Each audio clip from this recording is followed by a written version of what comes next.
വാർത്തകൾ വിശദമായി നോക്കാം. വയനാട് തുരങ്കപാതയിൽ നിന്നും UDF സർക്കാർ പിന്നോട്ടെന്ന സൂചന നൽകി മുഖ്യമന്ത്രി VD സതീശൻ. തുടർ പ്രവർത്തനം അപകടത്തിന്റെ വിശദമായ പഠനത്തിന് ശേഷമെന്ന് വാർത്താ സമ്മേളനത്തിൽ മുഖ്യമന്ത്രി വ്യക്തമാക്കി. ദുരന്തം ഒഴിവാക്കുന്നതിന് കമ്പനിക്കും ജില്ലാ ഭരണകൂടത്തിനും വീഴ്ച സംഭവിച്ചു എന്നാണ് പ്രാഥമിക വിലയിരുത്തൽ. ദുരന്തത്തിന്റെ കാരണം സംബന്ധിച്ച് പരസ്പരം പഴിചാരി ഉത്തരവാദിത്തത്തിൽ നിന്ന് ഒഴിയാനാണ് കമ്പനിയുടെയും സർക്കാരിന്റെയും നീക്കം. പ്രകൃതി ദുരന്തമാണ് ഉണ്ടായതെന്നും കമ്പനിക്ക് വീഴ്ചയില്ലെന്നും ജനറൽ മാനേജർ വ്യക്തമാക്കി.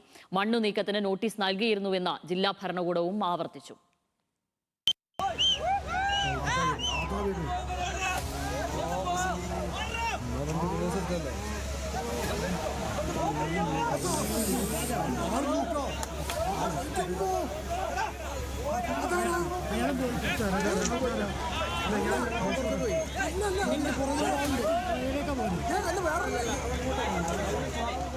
പ്രഖ്യാപന ഘട്ടത്തിൽ തന്നെ ഏറെ വിവാദമുണ്ടായ വയനാട് തുരങ്കപാത നിർമ്മാണത്തിൽ നിന്നും UDF സർക്കാർ പിന്മാറുന്നുവെന്ന സൂചന നൽകുന്നതാണ് മുഖ്യമന്ത്രി VD സതീശന്റെ ഇന്നത്തെ വാർത്താ സമ്മേളനം.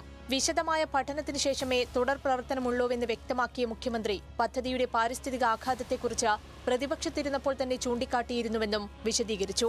ഗൗരവതരമായി പരിശോധിക്കാതെ, പാരിസ്ഥിതിക ആഘാത പഠനം ഗൗരവമായി നടത്താതെ ഈ പദ്ധതിയുമായി പോകരുത്. എന്താ കാര്യം പറയാൻ കാര്യം? വയനാട് വെസ്റ്റേൺ ഗാർഡ്സ് എന്ന് പറയുന്നത് വളരെ സെൻസിറ്റീവാണ്, ഫ്രജൈലാണ് അവിടുത്തെ മണ്ണ്.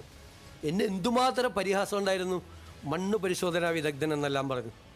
മണ്ണ് പരിശോധനാ വിദഗ്ധൻ എന്നൊക്കെ പറഞ്ഞ് എന്നെ കളിയാക്കി. CPM ഹാൻഡിലുകൾ. ഞാൻ ഒറ്റ കാര്യമേ പറഞ്ഞു, അതുപോലത്തെ സെൻസിറ്റീവായൊരു സ്ഥലത്ത് ഇത് ചെയ്യുമ്പോൾ സൂക്ഷിച്ചു വേണമെന്ന് പറഞ്ഞു. ഇവിടെ സ്റ്റേറ്റ് ഒരു പഠനം നടത്തി. ആ പഠനത്തിലെ റിസൾട്ട് എന്താ? ഒരു കാരണവശാലും ചെയ്യാൻ പാടില്ലെന്നാണ്. എന്താണ് സംഭവിച്ചിരിക്കുന്നത് എന്ന് നമ്മൾ പരിശോധിക്കട്ടെ. ദുരന്തത്തിൽ സർക്കാരിനും കമ്പനിക്കും ഗുരുതര വീഴ്ചയുണ്ടായെന്നാണ് ആക്ഷേപം. തുരങ്കപാതയ്ക്കായി മണ്ണെടുക്കുമ്പോൾ മലമുകളിൽ നിന്നും വെള്ളം ഒഴുകിപ്പോകാൻ ആവശ്യമായ ഓവുചാലുകൾ നിർമ്മിക്കണമെന്നാണ് ചട്ടം. എന്നാൽ മതിയായ ഓവുചാലുകൾ നിർമ്മിച്ചില്ല. തുരന്നെടുക്കുന്ന മണ്ണ് നിക്ഷേപിക്കാൻ ആവശ്യമായ സ്ഥലം ജില്ലാ ഭരണകൂടം ഒരുക്കി നൽകിയില്ലെന്നും ആരോപണമുണ്ട്.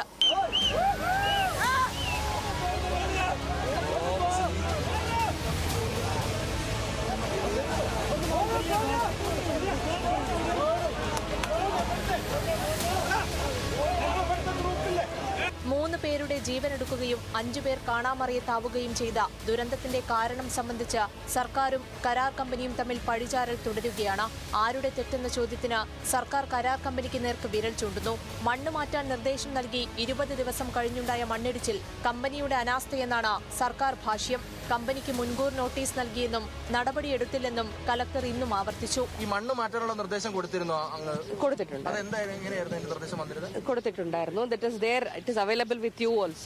സംഭവിച്ചത് പ്രകൃതി ദുരന്തമെന്നും കമ്പനിയുടെ വീഴ്ചയല്ലെന്നും ജനറൽ മാനേജർ സെബാസ്റ്റ്യൻ.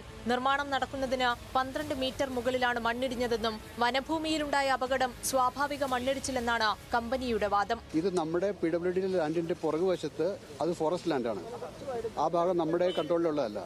അപ്പോൾ അവിടെ നിന്നാണ് ശരിക്കും ലാൻഡ് സ്ലൈഡ് സ്റ്റാർട്ട് ആയിട്ടുള്ളത്. നമ്മളൊരു കൺസ്ട്രക്ഷൻ ചെയ്യുമ്പോൾ അത് അതിന്റെ ആക്ച്വൽ ആയിട്ടുള്ള പ്ലാനും പ്രൊഫൈലും ഒക്കെ വെച്ചിട്ടാണ് നമ്മൾ ചെയ്യുന്നത്. അപ്പം അവിടം വരെയാണ് PWD ലാൻഡ് ഉള്ളത്. അവിടം വരെ നമ്മൾ എക്സ്ട്രീം ആ ബൗണ്ടറി വരെ നമ്മൾ മണ്ണ് എക്സ്കവേഷൻ ചെയ്ത് അതിന്റെ ടണലിന്റെ വേ ആക്സസ് മെയിൻറ്റെയിൻ ചെയ്തു. അത് കഴിഞ്ഞിട്ട് നമ്മളത് കംപ്ലീറ്റ് ആയിട്ട് നെയിൽ ചെയ്ത് ഷോർട്ട് കട്ടിങ് ചെയ്ത് പ്രൊട്ടക്ട് ചെയ്ത ഏരിയയാണ്. പക്ഷേ അതിന്റെ പുറകിൽ ഒരു 10-12 മീറ്റർ പുറകിൽ നിന്നാണ് ലാൻഡ് സ്ലൈഡ് തുടങ്ങിയിട്ടുള്ളത്.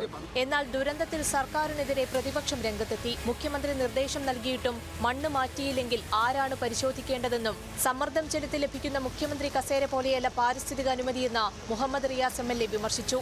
മൺകൂനയുടെ ഭാഗമായ മണ്ണ് എടുത്തു മാറ്റാൻ കരാറുകാരനോട് പറഞ്ഞിട്ടും അത് ചെയ്തില്ല.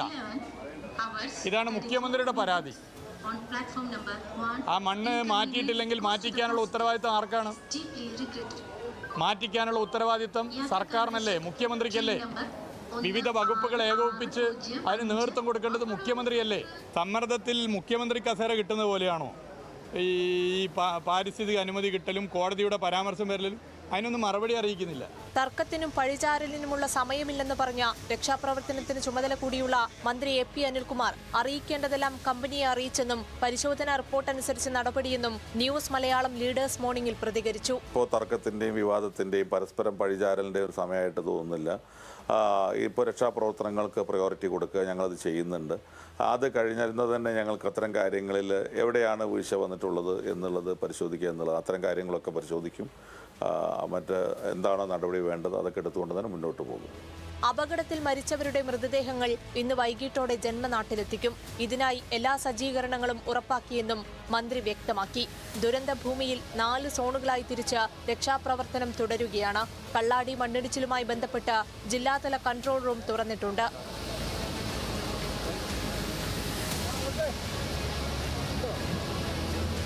News desk, news Malayalam.